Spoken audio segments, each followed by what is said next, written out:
মেয়ের জামাই আলীর পায়ের মধ্যে তীর ঢুকলো, তীর ব্যথার চোটে চিল্লায়, কেউ তীর বের করতে পারে না। তীর বের করার জন্য টান দিলে চিৎকার মেরে ওঠে।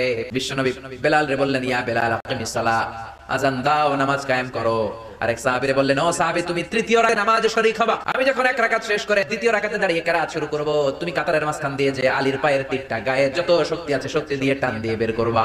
বিশ্বনবী নামাজ শুরু করলেন, আল্লাহু আকবার। প্রথম রাকাত পড়লেন, দ্বিতীয় রাকাতে যখন দাঁড়ালেন, ওই সাহাবী কাতারের মাঝখান দিয়ে যে সাইয়েদনা আলীর পায়ের ওই তীর টান দিয়ে বের করেছে, ফিনকি দিয়ে রক্ত বের হয়েছে। নামাজ শেষ, সাইয়েদনা আলী নামাজের টের পায় নাই, নামাজের পর চিল্লাচিল্লি শুরু পায়ের ব্যথায়। বললেন, এত রক্ত কেন আর আমার পায়ের তীর কোথায়? বিশ্বনবী বললেন, আলী, আমি এক সাহাবীকে তীর খুলতে বলেছি, কারণ আমি জানি তুমি যখন নামাজে দাঁড়িয়ে যাও দিন দুনিয়ার কোনো হুঁশ তোমার থাকে না, তোমার অন্তরটা আল্লাহর আরশে চলে যায়।